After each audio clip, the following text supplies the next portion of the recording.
Buenos días, clase. Bueno, hoy día entramos a nuestro segundo video. Continuamos nuestro avance del primer tema, que es la empresa. Estamos viendo las épocas históricas de las empresas. Habíamos visto ya la época artesanal, porque se caracteriza.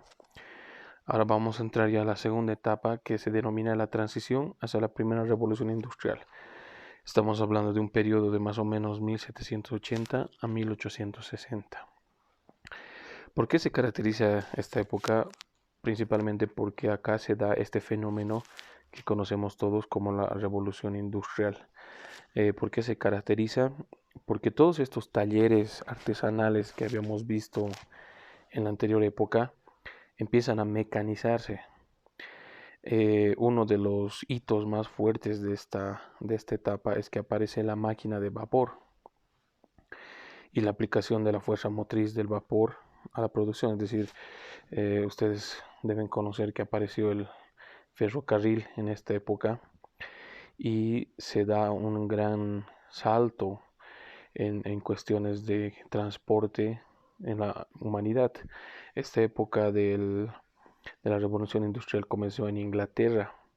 Tiene incluso una historia bastante particular porque empezó en una ciudad, ¿no? Que en este momento no recuerdo el nombre, pero era una ciudad que vivía de la industria del algodón.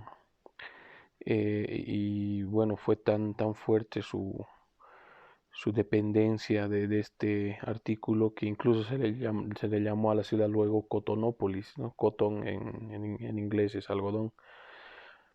Pero surgió a base de esta industria, ¿no? De transporte, de esta industria de conexión con otras áreas.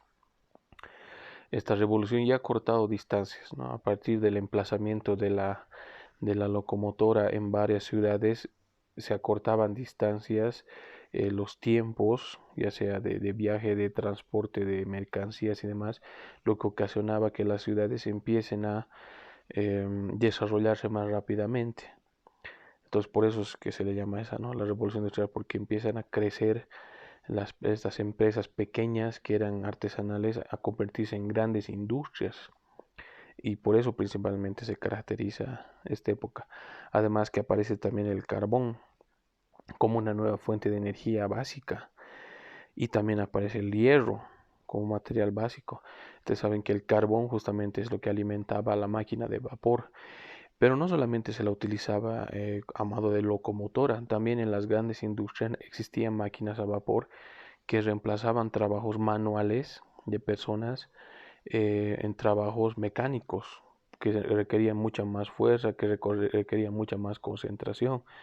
Además, lo que los artesanos, un grupo de 10 artesanos producía 5 productos en una semana, una máquina podía producir 30 productos en una semana y sin ningún artesano, ¿no? O sea, sin ninguna persona activa. Entonces, esto hacía que se tenga pues otra proyección, ¿no? del trabajo empresarial. Por eso en las grandes industrias las personas empezaban a comprar máquinas que funcionen mecánicamente, con el carbón, con el hierro. Entonces se caracterizó por eso, fue un boom, un crecimiento exponencial de industrias, de empresas, y ahí se empezaron a formalizar estos consorcios, grandes consorcios, ¿no? Del acero, del hierro, del carbón, porque habían minas de carbón, ¿no? Se extraían el carbón de minas, el tema de la construcción de las locomotoras y los productos principales de ciudades. Entonces esto hizo que estalle la conformación de empresas, pero ya no tanto solo empresas pequeñas, sino grandes empresas industriales. Eso entonces fue la segunda etapa.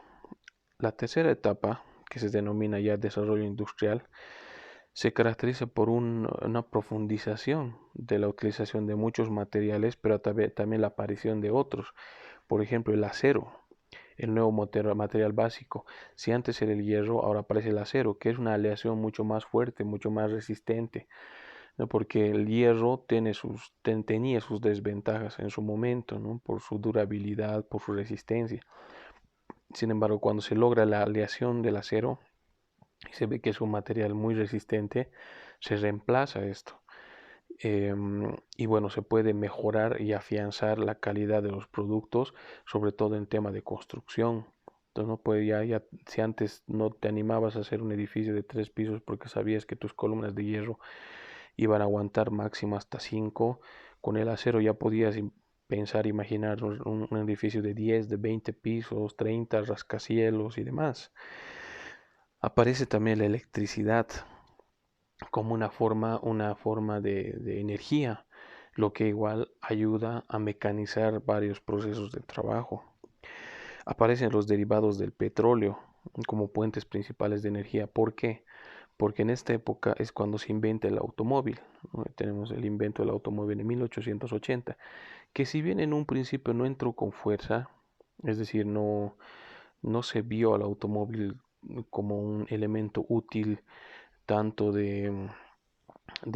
para mejorar la producción, ¿no? Era más un elemento que servía de transporte, que estaba reemplazando a la carreta, para que una persona se pueda transportar de un lado a otro.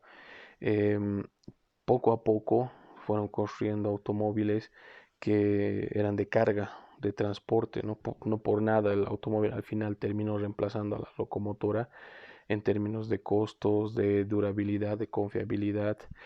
em, pero también fue un hito importante porque marcó también una industria, ¿no? Para hacer un automóvil no es sencillo, ya no se podía hacer en un taller artesanal, por ejemplo, un automóvil. Sí o sí tenían que utilizar mucha mano de obra, tenían que utilizar muchos componentes y mucha especialización. Sin embargo, llegó un punto donde el automóvil también se convirtió en un producto industrial, ¿no? Se empezó la producción en masa, y para hacer la producción en masa tenías que tener todo un equipamiento especializado para la construcción de estas partes de un automóvil, ¿no? En 1906 también aparece el avión, los primeros vuelos en biplanos y demás, que en su momento tampoco entraron con fuerza, ¿no? Porque no estaban totalmente afianzados, pero sí se sabía que esto iba a cambiar también nuestros métodos de comunicación, de transporte, al ser un medio ultra rápido para su momento, ¿no? Imagínense cuánto tardaban en los viajes intercontinentales. Siempre hacen la analogía de la comparación del viaje, por ejemplo, de Nueva York a Londres, ¿no? Siempre históricamente hacen esa comparación para ver los avances en cuanto a rapidez de transporte. Por ejemplo, decían, eh, en el siglo XVIII, cuando tenías que ir desde Nueva York hasta la costa del Océano Atlántico, ibas en carreta y luego tomabas un barco. Ese barco tardaba unos 14 días en llegar hasta la costa de Europa, y de Europa tenés que tomar otra carreta que te lleve hasta Nueva York, ¿no? Fácil tardabas unas 3 semanas de viaje en todo eso. Cuando aparece el automóvil, aparecen los barcos mucho más veloces. Aún así te tomaba, ¿no?, llegar desde Nueva York hasta la costa por lo menos un día.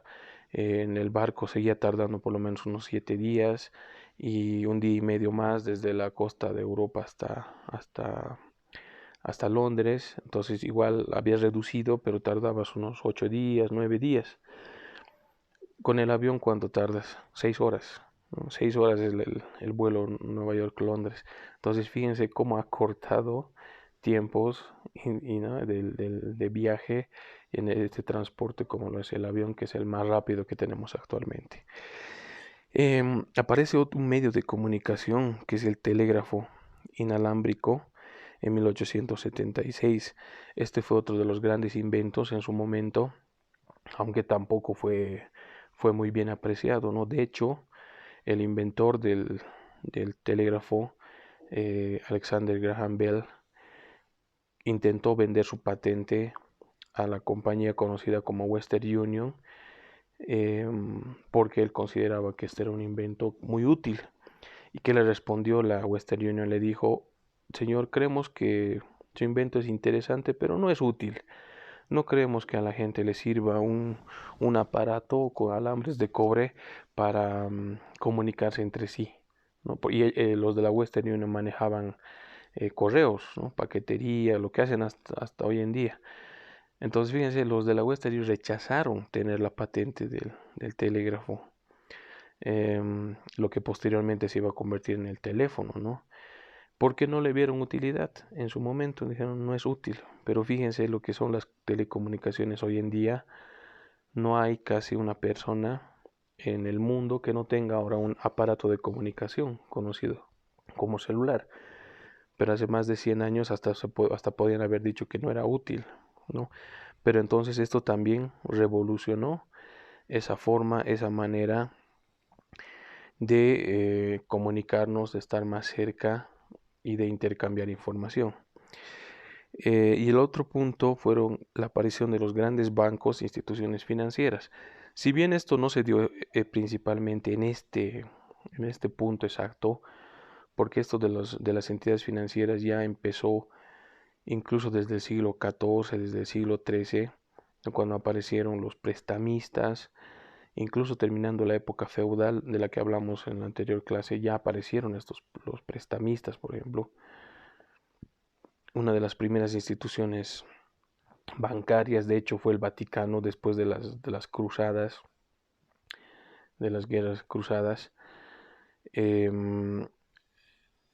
Se afianzó en esta época, ¿no? Es decir, igual empezaron a funcionar grandes consorcios, que ya sean personas, instituciones pequeñas que se empezaron a juntar sus capitales y a formar ya una institución mucho más grande, mucho más sólida, que empezaba no solamente ya a hacer préstamos individuales a personas, ya empezaban a hacer préstamos también a otras instituciones, ¿no? Por ejemplo, una institución pequeña que quería crecer, que quería invertir, podía prestarse de estas grandes instituciones para poder crecer.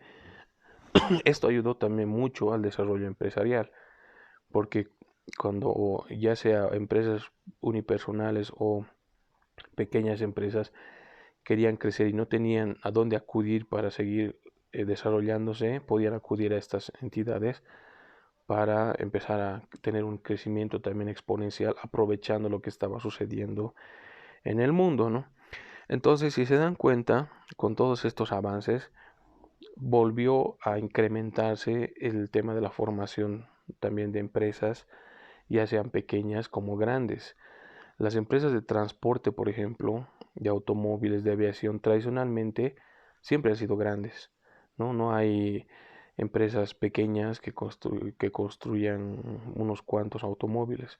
Siempre son consorcios grandes porque es una suma de capitales, ¿no? Gente que en su momento ha sido visionaria, ha visto la utilidad que iba a poder generar medios de transporte, medios de comunicación en el futuro, entonces han decidido invertir y en muchos casos han tenido razón, ¿no?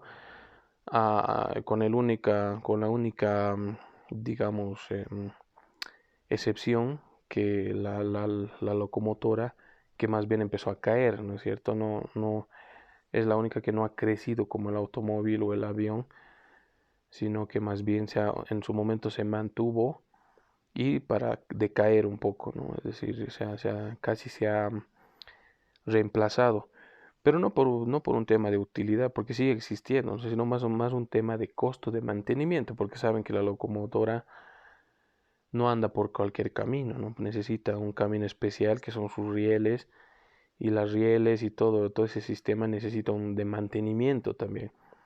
Mientras que un automóvil va por cualquier camino, ¿no? Si bien hay carreteras que también necesitan un mantenimiento, el asfalto y todo eso no es lo mismo que hacer el mantenimiento a todo un sistema ferroviario que se necesitaba gente especializada y todo eso.